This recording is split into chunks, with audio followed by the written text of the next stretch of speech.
Hey, Podcast America, welcome to episode 100 and something. I don't know, it's been a minute since we've done one of these, Mike.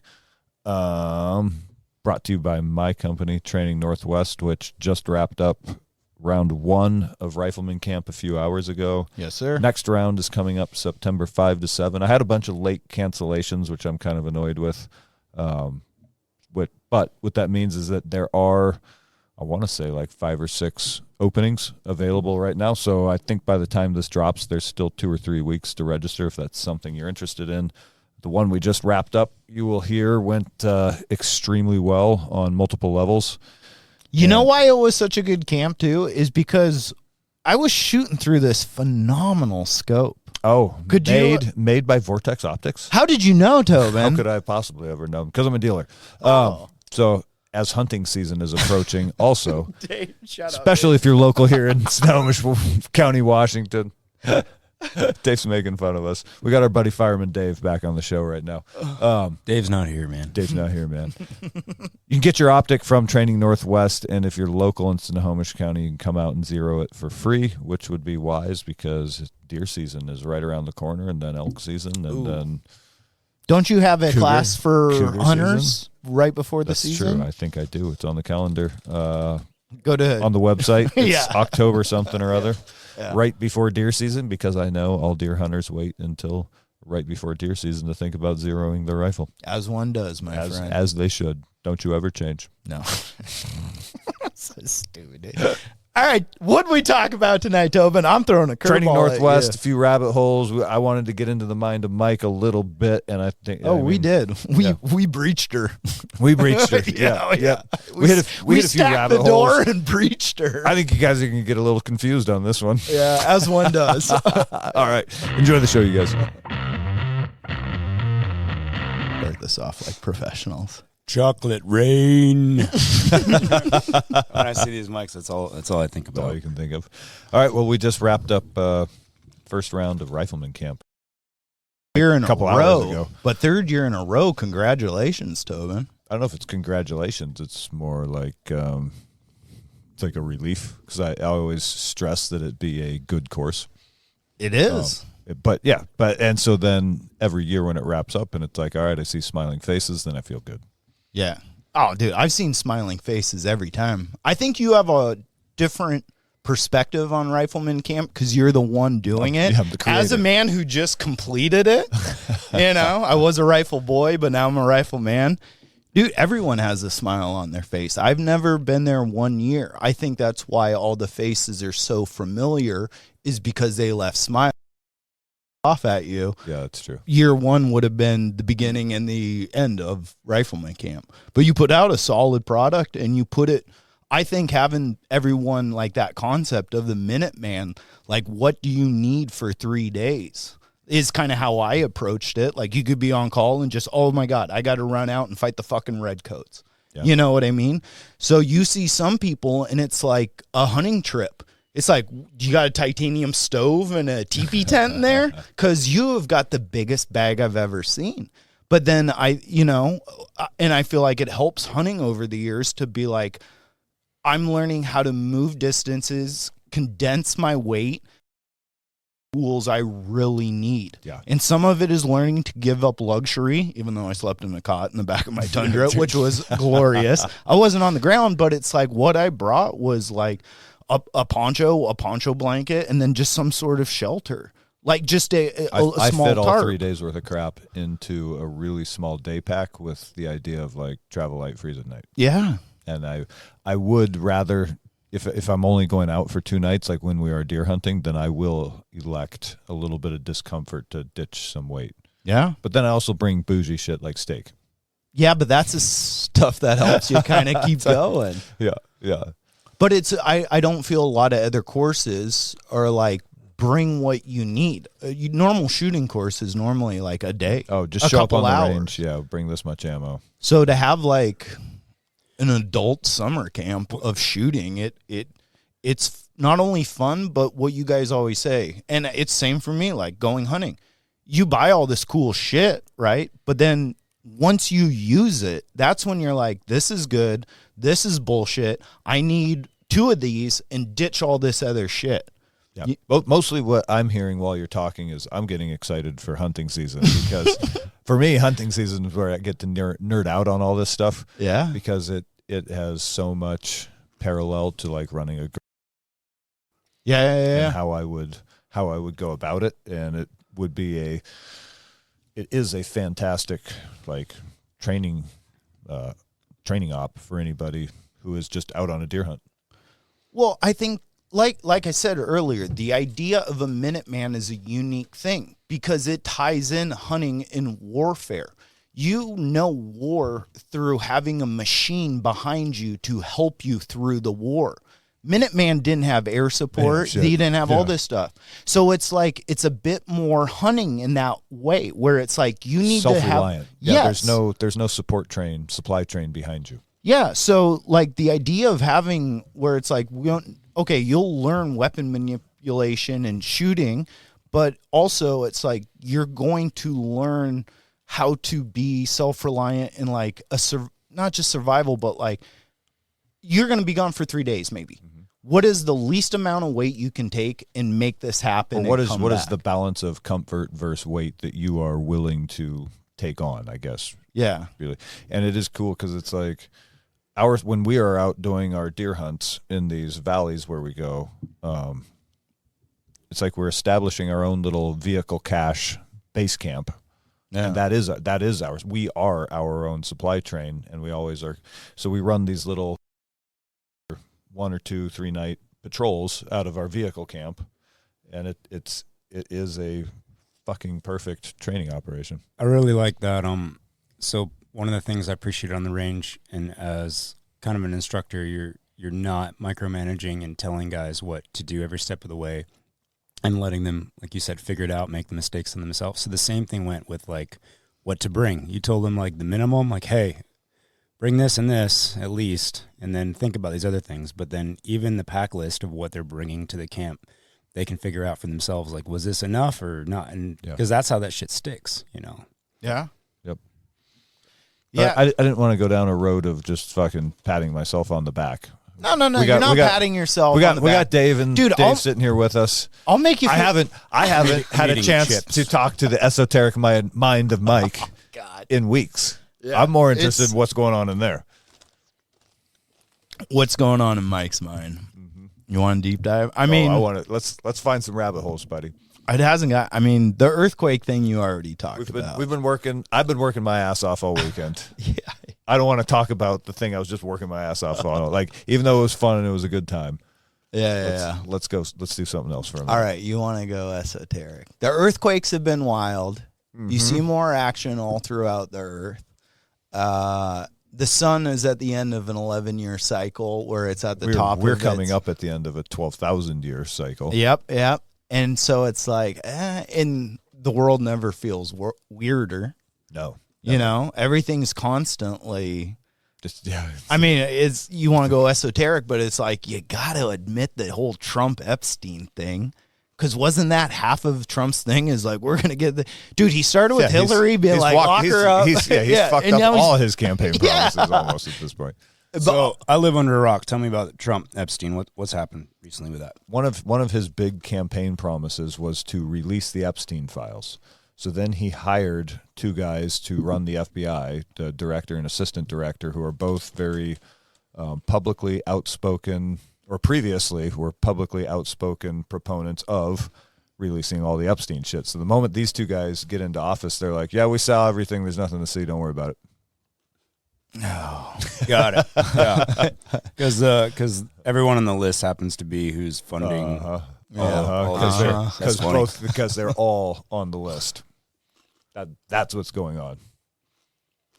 But it's like you've witnessed this throughout time and history of leaders promising things, you know, and then not only like negating and like going back on it, but like the fact that he's calling people like, oh, you guys I don't get why you're so consumed with it. Like, you know, lay off idiots. That was yesterday's news. Yeah. And it's like, this is his mega crew. Yeah. And to see the crew turn against like the leader, they're not. The whole crew is not turning against the leader. There's some people that I are don't hanging on, and really, what it is, Greg and I were actually talking about this in the river today. Is Greg? I never heard of her. Who's her? I never heard of her. The girl with the blue hair who's screaming in the public square after Trump was elected. Yeah. They're the same person. The person who's MAGA and can't let go, even can't acknowledge that they were tricked. They're opposite polarities of the same archetype of person. Yeah. Well, that's why they say like fascism and communism. It's like they're both actually the same thing. You call far left or far right, but it's like you believe in one thing so hard. It's like one police vector. State is and they're the two polar ends of one line. The two sides of the same coin. Yeah. Yeah. The two wings of the same bird. That's a beautiful way to say it, dude. What else you got? You just swept me off my feet. Yeah, later. Now, taking these corn chips and getting the fuck out of here with me. And my bitchin' sauce. It's made out of cashews and avocados. Made out of the forest. Let's just call it what it is, dude. Yeah, it's weird though to see that Trump thing, because it's like, so if you don't want to put it out there and all of a sudden this thing you were running on, you're like, cancel that, nothing to see here. It's like, so what's your involvement then? Like, this is like someone being like, we're going to release, which he said, the Kennedy files. Oh, yeah, that's right. Yeah, there's all kinds of shit he was going to do that ain't been done. Yeah. So it's like, it's another person just massaging the system and the citizens. It's more bread and circus, but it's like, so who's it really benefiting? Because the common person doesn't really seem like Trump's not making you a sandwich. Like, services aren't instantly provided that you're like, holy shit, the city's got cleaned up. The education system seems better. Jobs are like it. I mean, I give him some credit. I don't fully understand what's going to be the real result of the tariffs and stuff, but I do. Everyone has to like that mentality. This is what's been said every time wars happen, but like, you got to make our country strong again. But it's like, yes, if you want good trade and you want good, like, global partners, you can't be just an impoverished, fucked up country. You have to have strength within. That's why others want you. Think of it like dating or a mate. Like, no one wants a person that doesn't know who they are or they're fucked up, mentally or personally wise. Unless you're from Portland. That's exactly what you want. That's why they got the most strip clubs. Yeah. They do. Yeah. But no, that makes sense, man. Yeah. Cool. Yeah, cool. Good point. But you've seen this happen throughout history. And it's like, it just makes me feel like you didn't know what was going to happen with COVID, but you're like, in your gut, you're like, this is not good. And it's like, it makes me have that this is not good feeling again. Not where it's like. I think it's because we're realizing that the system is completely broken and there's no saving it. We can't. This shit is so far gone, it's not correctable. See, but here's the thing that makes me think about it. Like you said, we can see that it's broken. And is it like the system was good and it's become broken? Or is it that the system's always been what the system is for power and strength?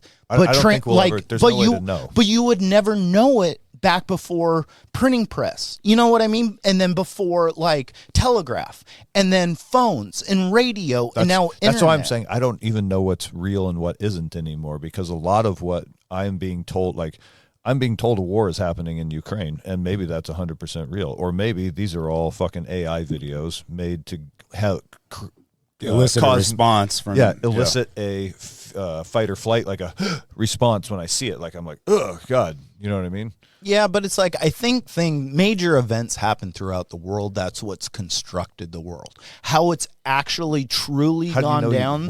I've never been outside my little Truman Show bubble. Oh, dude, I'm a star child. I've been everywhere. Have you? Not really, but I don't think like you we guys each have our own event horizon. But it's like, okay, in my bubble, I would never. Outside of that, you can't really know what's real and what isn't. You're just choosing what to believe and what not Yeah, to. but in my bubble, I've never been to the Middle East, but I know you guys, and it's like, you know that. How come it you're all exists. sweaty in your bubble? And why is your bubble touching my bubble? It's a hot bubble, dude. It'll make you lose a couple pounds or ounces, as I like to say. Sweet bubble of mine. All right, sorry. I didn't know I was going to get turned on in this conversation, but What we're were you there. saying, Mike? I cut you off. We're there. I don't know. I think that the fact that you have it more in your face instantaneously, I think maybe that's why the culture feels this way. Like I said, I don't know if countries have ever really been like moral or like just truly or altruistic. I'm starting to have some real questions. Yeah, because I think it's like, how would everyone really know what your country's doing until a time and point now? Like, okay, get rid of the internet and the AI videos, like the ability to spread like phone calls, books, publishing's way easier. You know, everything, the news became something. CNN wasn't CNN of today when it started. Right. It became this instantly, this is what's happening now. Fox News during at 9/11 and after, you know, it's just, here's what's up. Yeah. But then people could start to see, and they're like, well, where are these weapons of mass destruction? Yeah, they've been wrong so many times. So as you have the ability to project, maybe it was TiVo that killed him, where you could like record what they said previously, and up to that point, it's like whatever Walter Cronkite said on the news 3 months ago. There's no record of that. Yeah, now there's a recording. Yeah, there's a million. So that's where it's like, I do think technology, like, call it whatever. This is the revolution, the Kali Yuga, you know, the fucking 2012's taken over. But I do feel like what technology offers in transparency can be used poorly, like in a police state, 1984 style, but it also gives people more ability to have eyes on the people in power and the decisions of what's happening. This is not only a tool for them, like you said, it's the same coin, but it's one side fighting and the citizens fighting. It's the tool of mass surveillance, but it's also been a tool of mass disruption of old Exposure, power structure. Yeah. So it's interesting. It makes me think, has any country ever been like really great, or were they just doing their acts and like feeding the people bullshit, bread and circus throughout time? And you look at Rome, that's Rome. I was just going to say, my guess is that bread and circus has been the model at least since Rome, which means 2,000 years. That's where it's like, I think movies like Star Trek hit people well, because it is like, shit, if you have the ability to fly off to other planets and like really do it well, and you master science and time and space, you have to get along with like your other countries on your planet, other people. You have to collectively rise, put down your bullshit. Like if the gym was fighting all the time, we'd never have good jiu-jitsu.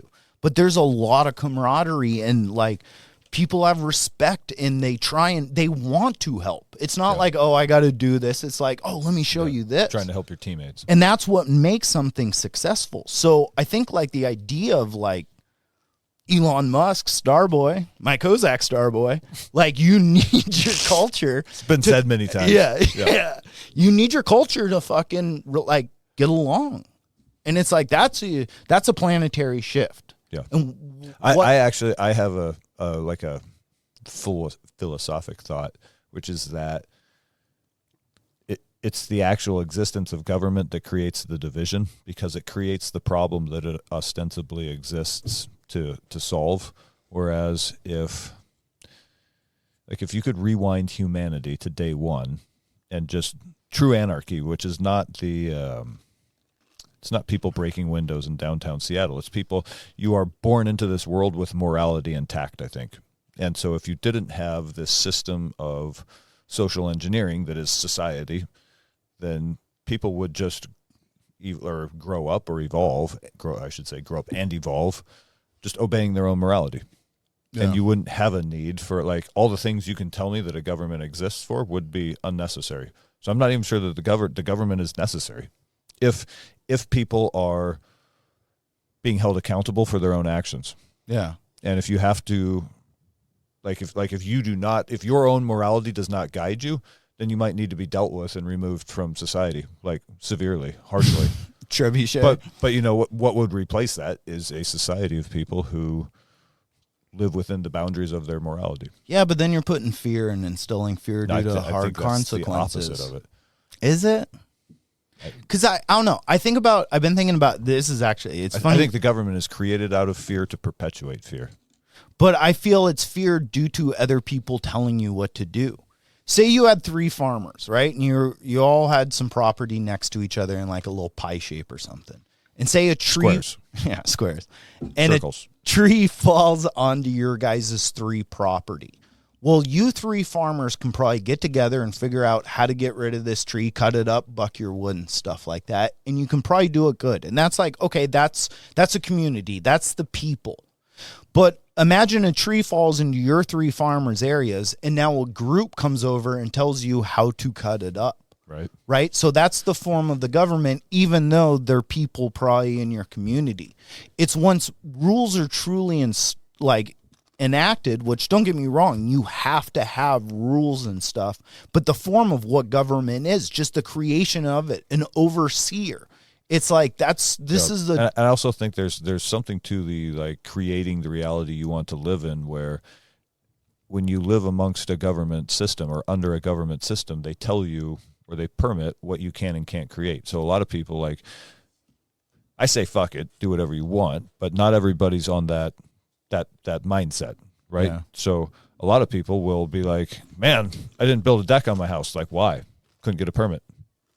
Denied. Wetland studies, migratory fish in my yard. You know what I mean? And so that rather than just fucking build a deck, they're just like, okay. Yeah. That's what it is. I think go ahead. Sorry. No, sorry. Go ahead, Dave. Go. No, I was I think the tendency, like, I think most people want government because they relate it with safety, which it really is not. Maybe safety. So, and you're the perfect person because some of the service, like, it's cool that if I get in a car accident, I can call 911 and medics show up. That's a badass service. Yeah. But I also think that because that is considered a valuable service to every human being, in the absence of government, we would, just like the old Wild West days, we would just contract to have our, like, Brent. Everybody could say what? Brent. Yeah, you contract. Yeah, but you form a local fire department. Yeah, it's supposed to be the way it is now. It kind of is, but city government is also so fucked up that it kind of doesn't work that way. I should say it is still organized that way. It just doesn't function well. What if... Riddle me this. All right. Riddle me this, Batman. I know I said that terribly. Did I mention we're at cruising altitude? Cruising altitude. So what if let's see if I can string this along here without the use of much of my left brain here. But so what if we're seeking government? Like, let's think back to like the pack mentality, right? So you have, say, a leader of the pack, and other members of the pack are fine for the leader of the pack. Wolf pack. So come on. So naturally, like, everybody else is cool. Like, hey, dude, that dude's over there in charge. I'm cool with that. I don't have to have responsibility of this whole tribe. He's got it on his shoulders. If he says, this or that, cool. If this whole fucking tribe gets eaten by another tribe or we starve or whatever, it's on him. I don't want that fucking responsibility. So it's like, and I'm cool with someone else calling the shots because, like, in the tribal, you've got an alpha and everyone else is just kind of like doing their thing, and that's fine. So I'm wondering if government, as much as we say we don't want it, but like deep down, most people want someone else making those big decisions for them. Yeah. Because if it all goes to shit, they want just to point the fingers at someone else to blame. Like, they don't want to take any responsibility themselves. Oh, it's almost like freedom is an irksome burden. Yeah. You know what I mean? I hear what you're saying 100%. Yeah, just kind of, I don't know. Hang on. You know what has been coming up lately as like a recurring theme for me is NPCs, which hearing you say that reminded me of that, which is there's a I don't know if these are NPC? Non-playable character. It's like a person who and like in video games? They are completely asleep at the wheel as to their individuality and their awareness, like their consciousness, their awareness of what's going on around them. They are running on full behavioral programming. Just follow society rules and norms and get through it. Unable to and break, die. Unable to break the program. You know how like a machine running within a like one of these industrial programs, like it cannot break those parameters. It's not capable of it. So there are some people who are like that they cannot break the parameters of the social. Oh, I got an uncle. Yes. Yeah. Yes. And what I did not, and I don't know if this is a real statistic, or again, you don't know what to trust on the internet, but it's like a high percentage of people have no inner monologue. That seems weird. That seems super weird. Yeah. I thought this was my inner monologue this whole time. Shit. Uh-oh. Yeah, But- no, I can get down on the NPC thing, man. I feel like when I'm just driving through town, especially in Portland, like I look over on the street and I see like some dude or whatever, and I'm like, that person's not real. Like there's no way. Just look at that guy. And I tell everyone else, and they're like, yeah, I think you're right. Yeah. I don't know. It's fucking Must be something crazy. to it. But it would explain why so many people are so into things like they're diehard MAGA or they're diehard, blue, no matter who, because they're just they downloaded the program of red or downloaded the program of blue, and now they're just going to run it, and they don't. There's no conscious awareness in there to be like, hang on a minute, time out, something doesn't make sense. Yeah, but it's like they're fighting for something to be on either of those sides. And just like you said, I think what Dave said is like 100%. It is a lot of, like, think of yourself at work too, because you do it. Everyone does it. It's like, this guy's in charge of this. I just have to do this, and then I'm in the clear. I don't know, man. I just work here. Yeah. We all I don't know, do man. it because there's steps in different hierarchies. So we Tobin? do. No, I think next. I think down the hall. Yeah. But that's a structure, and that's like structures work well, and that ties into like human beings. Is like you have a family. You usually have a father figure, sometimes two, or two moms. But it's like you usually have a mom and a dad, and there's structure, right? And it's like I do this and they do that, and we work well together. And so having that as like a government or and its citizens, it starts to put like a little bit of a roadblock on it when people tell you it feels like it's breaking the structure a little to me. And so that's when you get people on the left or on the right that are like, I'm hardcore this. Well, it's like, I'm fighting for mom or I'm fighting for dad. I like the structure. I like this family unit. So I need to fight Republican or fight Democrat. Yeah, well, it's identity politics is what it is. And Yeah. people are creating, and that's the problem, is that families are creating identities, or groups of people, or just individuals are creating identities based on their team, red or blue. Well, and I think COVID was like the fucking red herring on that, because it's like, okay, COVID happens and it's all during the summer and we were all tired from rioting. We're like, finally Thanksgiving, let's go have a meal with mom and dad. And they're like, are you vaccinated? Oh, God. And it was family friction. Yeah. And like, but that's identity politics, but that's also like science.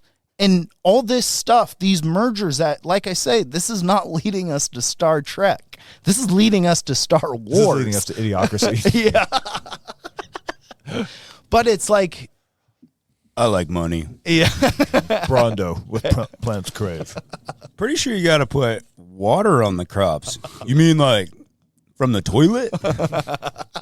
It's so good. true. I'd like to offer this for thought. So, like, it's easy to see, red and blue, right? You have the more you see two sides, or the more that you get two different sides of something to feel like they're on two different sides, like the other is the enemy, right? That's this whole divide and conquer aspect. So it's us versus them. Yeah, the other And end. the other, right? But like, we got to catch ourselves too, because the constitutionalists versus the elite, that's the same thing. It's just a different deal, right? So it's like back to the story of the Garden of Eden, when it's like, the man's downfall wasn't eating the forbidden fruit. It was the forbidden fruit of knowledge, but the knowledge of what? Was the knowledge of good and evil. So it's once this duality thing came into existence, like that was the downfall, because we're seeing each other as separate. So this whole like, we are one, we are one. It's not that we are all the same thing. Yeah, we are Groot. It's not that we're all the same thing. It's that, we are all like basically one consciousness. And so when we start dividing things, into two separate deals, whether it's Republican, Democrat, constitutionalists, fucking the elite, right? Like it's all the same. It's all the same thing. Canadians, you know, Americans, like whatever, dude. Like any two things, it's just this perpetual deal. And I think that's like, I don't know. I think we just kind of got to catch ourselves because I think we all can kind of get sucked up in it. You know what I mean? And we're not like truly living for ourselves. We're trying to attach to something. Well, when you give your attention and your intention to something like I'm a conservative or I'm this, right? You're feeding that loop. Yeah. And your personal like fucking life force energy is feeding that loop. And when you're not, that's why I say your event horizon is very important, because your attention and your intentions should be kept within that so that they're not like, you're not just like beaming this shit away from yourself. Yeah. Well, I'm going to have to disagree with you boys, Perfect. as one does, Awesome. because I think technology is fueling a bigger question. I think the question is how do you want to be ruled? I think it goes exactly back to what Dave said, is having structure and people like it. And there's different ways of ruling, right? We elect officials based off a mass vote to have the smartest lead us. Well, what's another option? Well, how'd you Trial go back? by combat. yeah, lick the hot spoon. Or you take vote, right?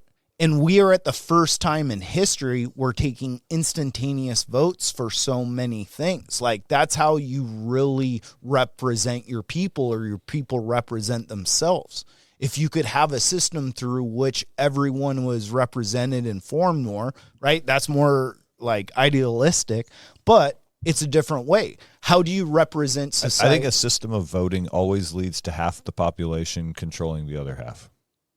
And always half being, it's the perfect way to set up the division and the othering. Is to create a system of voting where, because we live in a binary universe, that's why everything is split almost 50-50, is because we live in a polar opposite binary universe.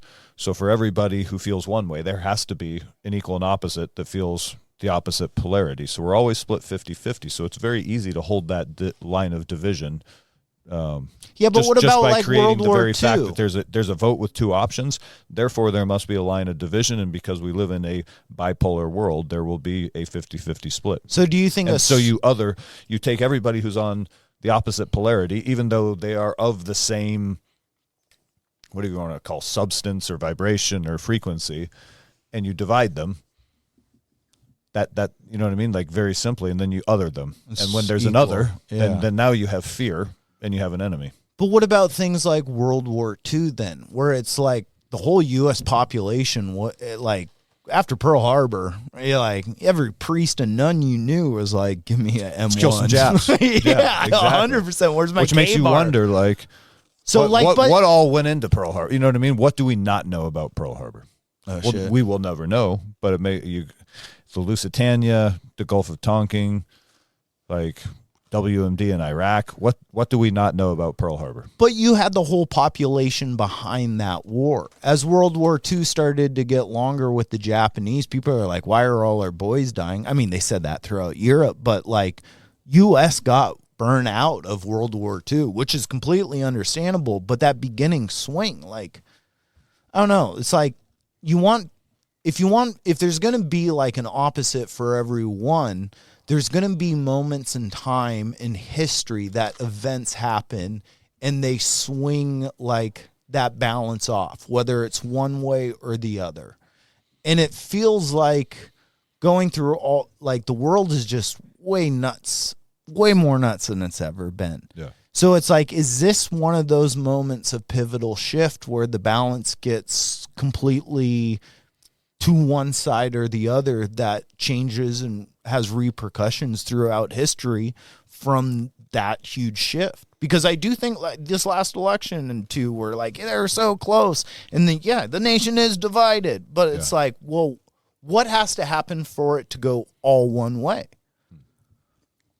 Yeah, and do we even want it to go all one way? No. I mean, if you look at nature has a way of Balance. Bringing everything into homeostasis, right? It's like when you're fighting nature, you're fighting where it's just trying to get everything in symbiosis but with each other. homeostasis is found through devastation. Yeah. Forest fires kill and destroy, and it's like we have waves that. Sometimes that's what it requires. But it's like that shifts everything to one side.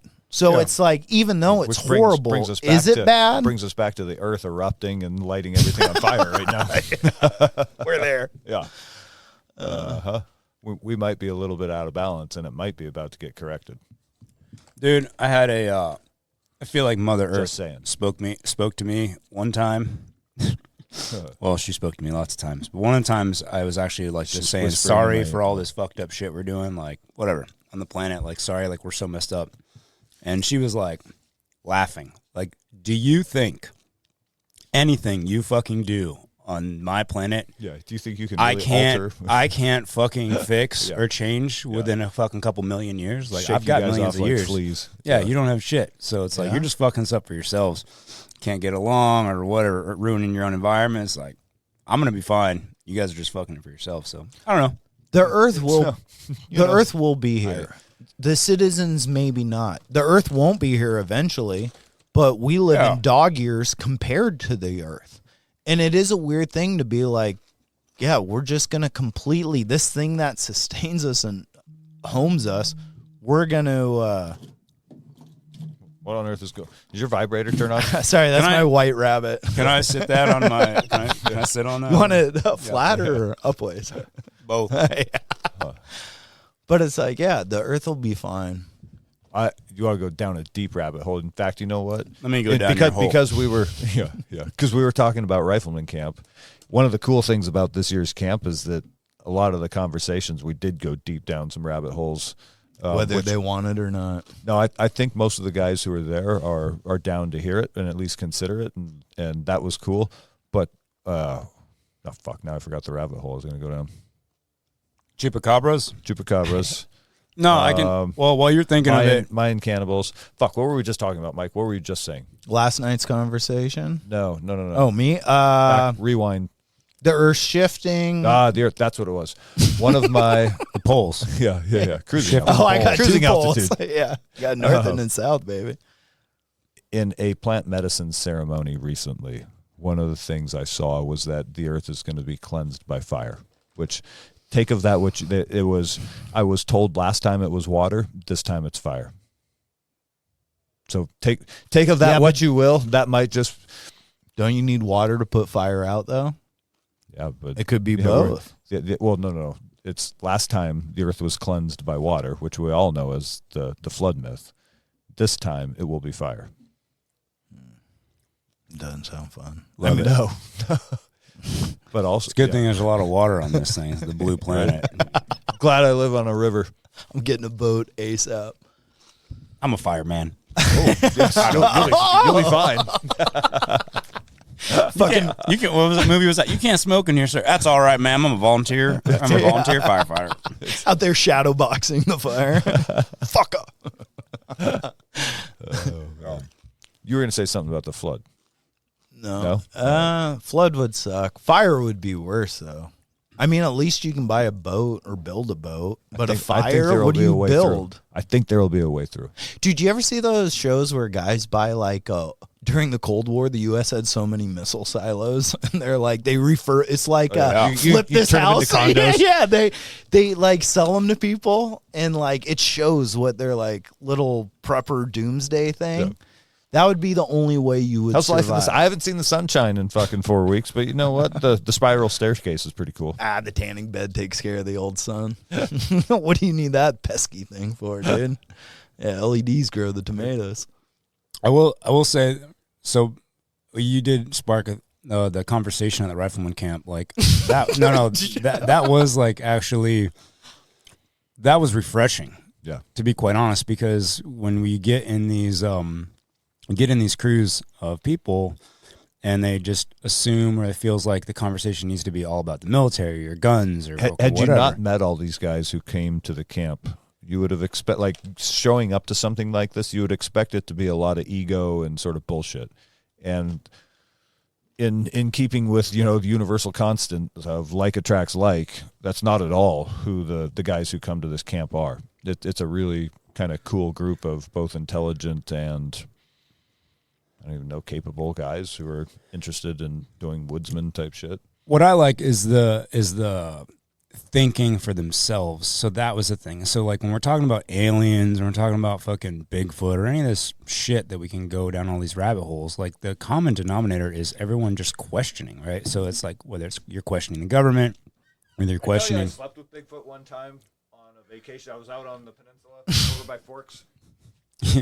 Toby slept with Bigfoot. Roadside motel. That explains why your children are so hairy. No, man, I think it was just everyone thinks for themselves, which is cool because there are members that come up there and they want to know what kind of equipment do you have? What do you say? How should I do this? How should I do that? And it's just like, look, man, like, we're not gun dorks. We're not gear dorks. Like, dude. So it was nice. It was refreshing to see people just thinking for themselves, questioning shit. And I'd be like, dude, I don't have any answers, but here's an opinion. Yeah, I'll give you that. And then it would invoke other opinions. And the more far out, like my shit was, it's like, hey, I'll throw this weird shit out there. And Toby, I'll throw this weird shit out there. Then everyone's like, cool. Now I think all this other weird shit, but I think I have permission now to fucking get into that. By showing how deep down some rabbit holes we've gone, it gives everybody else permission to open up about their rabbit holes. Yeah. And then that's when you get to the real interesting ideas. Yeah. Yeah, for sure. And last night, sitting around that fire, Brian. Yeah, he opened it up. He's like, and it's like, he goes, "What is everyone's intention here?" And I saw everyone just kind of sit up. Fuck. And I was like, this is awesome. I looked at him. I'm like, yeah, do this. Of course, Dr. Professor got excited. But it sparks. Yeah, you want, like, hold the golden ball. You know, like, I have permission to speak. And you just say the most outlandish thing and why you think it. And then it's like, here, you take it. And someone else will say it, but it just feeds off of good conversation. There's no cell phones, no cameras, no whatever. It's just a fire and us. And it literally, you're right, Mike. You have the golden ball. You can say whatever the fuck you want. As I do. And I feel it's like, really? You just I hadn't noticed. I like this guy. Yeah, that was good. No, it was funny. I would always question, like, every time there was, like, dead air on the fire, I'm like, all right. Okay, what's Mike going to say in 3, 2, 1, boom. And then it was like, well, I think, what you do you guys ever guys read about Mars? Yeah. No, blockbuster porn was the pinnacle of last night. Oh, God. I should have just gone to bed after that. Like, There's a guy who's kind of a newer dude, but real high energy, but he's like that guy on the crew. It can't be like, all right, guys, so what's your spirit animal? You know, like, fuck, dude, it's 8 o'clock in the morning, dude. Let me get a cup of coffee. I mean, I like to think of myself as a polar bear. Here's why. You know, you're like, all right, cool. True Liger energy. Dude, totally. Like, we're coming back from a call. Hey, guys, you ever see that show Office? Yeah, we've seen it. What's your favorite episode? I'm like, well, I'll tell you mine. Mine's when. And he just starts laughing. He can't even get through it. I was like, God. No, but dude, that's the energy you bring, Mike. So when you're saying like, oh, I'm just learning all this, learning all that, I take something from you guys. Like, no, you give to the group as well. Dude. Give yourself fucking credit, man. Mike Kozak is part of the ambiance. Yeah, I said the vibe. You know, I'm like Shag in a fucking orgy house. You know, like we're gonna do a bump of coke. We're gonna have a good time. There's Shag on the floor. You know, you want to see Shag. Put a towel down. Yeah. Hell yeah, dude. Yeah. But it's fun. It's fun getting people and seeing them kind of out of their comfort bubbles. And it's like you guys pushed everyone out of their comfort bubbles. So it's like, all right, everyone's a little bit like, dude, I'm out of my comfort zone. Everyone's watching me, thinking I got some fucking thing important to say. You know, I'm like, dude, all right. Yeah, and that serves as social lubricant. So that's the other thing is that as this course develops and changes and whatnot, really what the activity, like all the map reading and first aid and the range sessions, it's all really just social lubricant for the connection of people. Yeah, you know what I mean. Yeah. The activity really isn't that important. Yeah, but no, the activity, because I could have given two shits about map reading, but it was like I thought guns were the coolest, but now I'm kind of getting over the gun boner. I would like to think I'm getting close. I'd like to see that sometime. No, but I'd like to think I'm close to getting a stripe on my white belt, and Hang it's on. like, we'll put a rapid tape around your boner. He's a one-stripe bone. Electrical tape. Just the really thin We're going to pull it kind of snug. Oh, dude, did they make it in 6-inch? Yeah.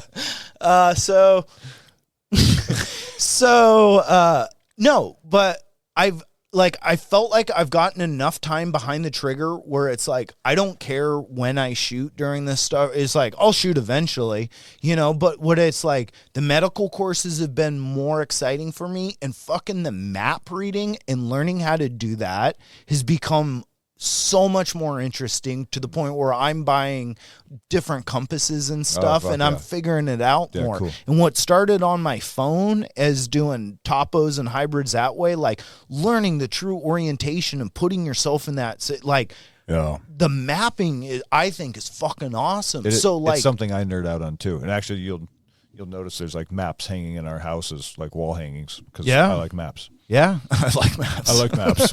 Yeah. I'm an Aries. I like candles that smell like sandalwood, and I like maps. Yeah. Like, that's a Tinder profile right there. Autistic kid finally got his parents' phone. Dude, doing that so doing that camp this weekend, it really I think it inspired me to like get some maps of, because I live, what was that? Mike made me joke. Oh. Oh, yeah. I missed it. That's a long electrical tape speaking right there. Sorry. There's a little in your teeth that's making. My bad. Yeah. Oh, dude, like just that basic skill is just so nice and refreshing, of like map and compass. And it's like, dude, people love that shit because we're all lost, and like in a sense we have this phone and it's our security blanket. When you take that away, we all get fucking nervous. What am I gonna do without that? Like, oh shit, I can't even take a shit without it, Like, I don't even know what I'm gonna do. How am I gonna occupy myself? And that camp just it like reinvigorated that for me too. And I was just like, dude, and I see it in the kids. Like, I'm like, oh, this isn't gonna hold their attention. I'm gonna do this thing, but like, I'm like, hey, dude, phones are getting left behind. They're like, and then now it's kind of reluctant, but they're like, oh yeah, we like that. We don't want to be distracted. We just want to sit here. Like seeing Nathan out by the river, dude, just like, I'm going to walk, chilling. I'm going to throw a rock, a log or whatever. Like, perfect. Yes. But there's no signal. There's no screen. This is like, what the fuck you're supposed to do. Nature bathing, dude. That's like, talk about mental health, dude. I actually saw a good meme. There was a picture basically of a river that looked very similar to ours. And it's like, this is available, but we're supposed to put kids in a fluorescent lit square box, 9 hour, 7 to 9 hours a day, 10 months a year. It's another one of those parts of the system that's just fucking really it's broken. Conditioning. Well, someone was saying on the thing, to be factory workers, right? It's conditioning us to fucking pay attention, sit there, sit still, do what you're fucking told. Punch these 6 You're going to get your information from a higher power. Yeah. But you can't have access to it unless we give it to you, right? Like, that is the conditioning, dude. Yeah. It's totally conditioning. Yep. So it's like, after we get done with our diploma, we have to spend the rest of our time unlearning. Yeah. Right? We've got to unlearn all that shit, and then now we find our way. It is a weird conditioning, though, because it's conditioning for someone else. Doing things like this weekend and, like you're saying, nature bathing and working on skills that bring you enjoyment, if that's your programming and conditioning, it's like that's how you make far better and stronger, happier, successful, solid people. So it's like conditioning ain't bad, but it's like, once again, what's the form you're being conditioned? What's the government? How is it structured? I think all conditioning takes away from your authenticity. No, but like, say, inauthenticity is where your value is. If you had parents that were like, hey, we're spending way more time in the woods, less phones, working on your skills out here, we focus on what you want, and not just what you want, you're working in this family structure, but it's not like, all right, you sit here every day from this time to this time. That's kind of like, that's malconditioning, Yeah. So conditioning matters. That's what working out is. You want to be healthy and fit, you got to run and lift weights, right? That's conditioning, literally. It's physical conditioning, not behavioral conditioning. But behavioral conditioning can be a conditioning of openness and allowing these things, like figuring out your problems. If you were there over someone's shoulder every time and you're like, do this, well, they would be waiting when they had a problem for you to tell them what to do. Yeah. If their conditioning is problem solve, well, that's a great form of conditioning for a person to like come up with. Okay. I would say it's anti-conditioning. It's no conditioning. It's like, hey, you're on your own, figure it out. Yeah, but it's still, if someone said, no, I told my kid every time, you're like, no, you should let them figure it out. It's like, well, now No, it's no. just these are structures. Guidance, for sure. Yeah. So you teach a good conditioning. Just like there's good jiu-jitsu, there's bad jiu-jitsu. There's good shooting, there's bad shooting. There's good firefighting, Interesting. Yeah. It's all about the teachers and the people that you have in your life. And that's why I say I'm fucking lucky, dude. Look at me. You think I deserve any of that, Dave? No. We're all in agreement. Definitely not. Yeah. But I lucked out with my conditioners. Yeah. I'm the conditionee, But and you I'm also, grateful. you also somehow for it. you've put yourself here. Yeah, This is because white privilege. We all, right? Yeah, that's what it is. oh, you see color now all of a sudden. Oh yeah. I think I get a nice olive in the summer, and there's a lot of veins, very vascular. You're looking pretty white, boy. Yeah, dude, I wear I think paint we all suit. are. Yeah, there's nobody here faking Hispanic in the summer. See,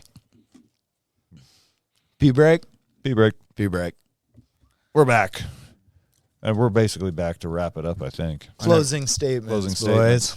What did you learn? What did you enjoy? What do you want to do with this?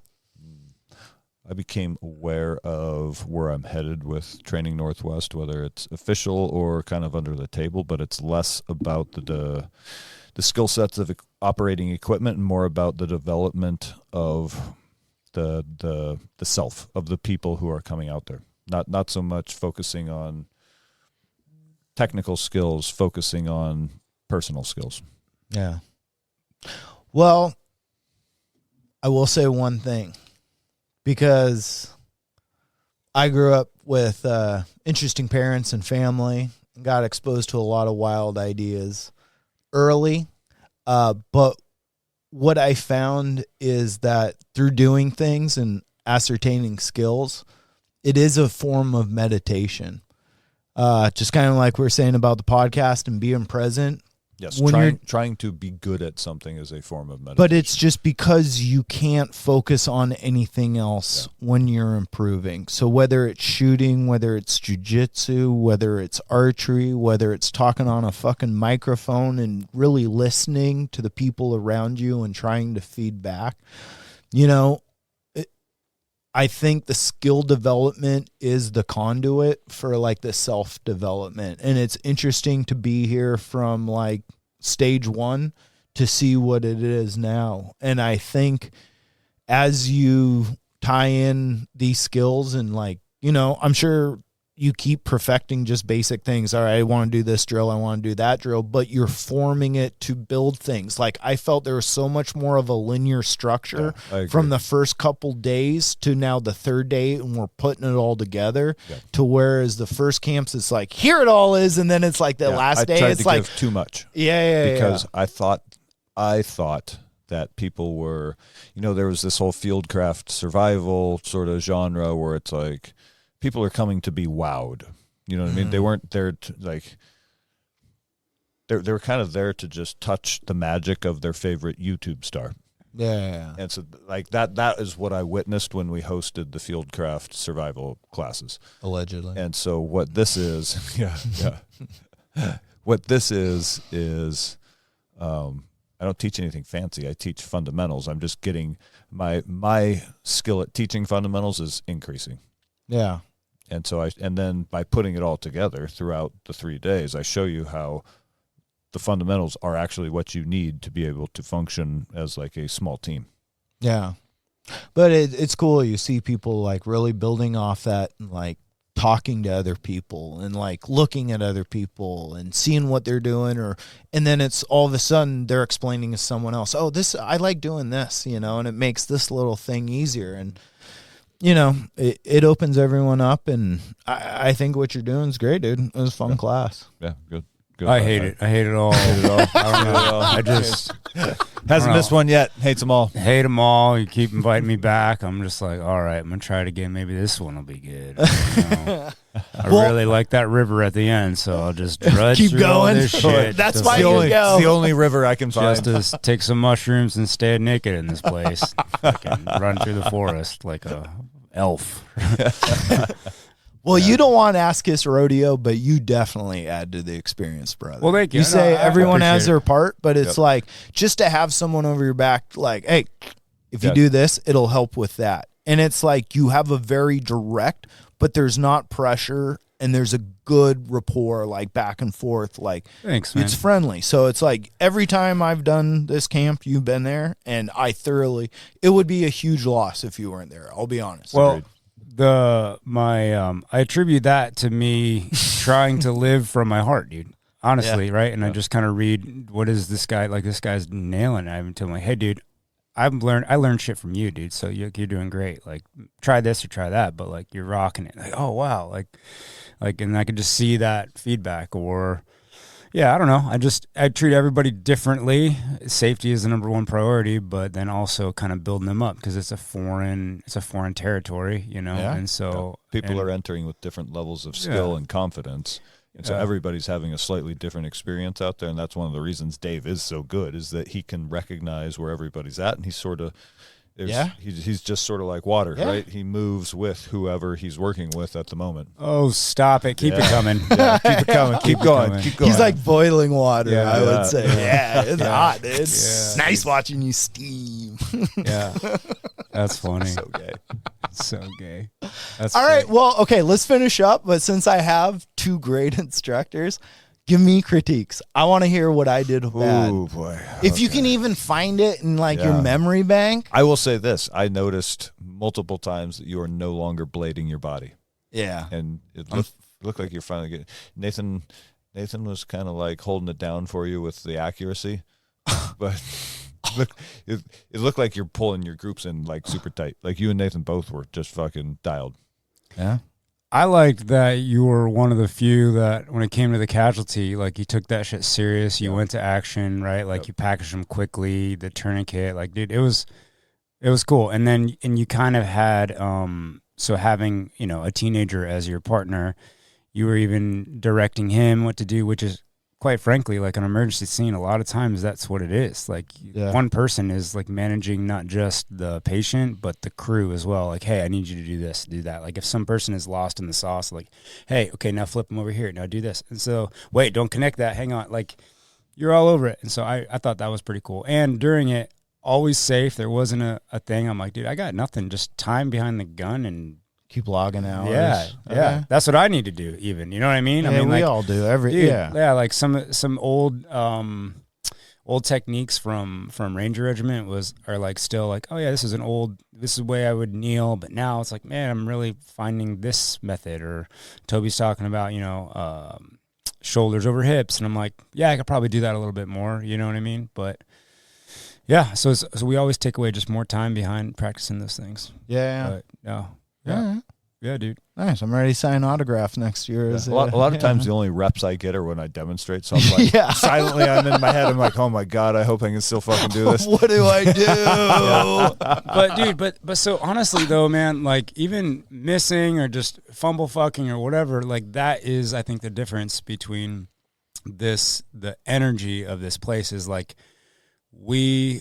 safety is number one priority. Of course. But we are given the grace to fuck up. Yeah. Everyone, instructors, students, right? This isn't like a big dick competition, and it's real life, dude. And I think that allows people to like, oh, hey, I'm gonna try this different. I'm gonna try that. Not like, oh, I'm just gonna do this one way.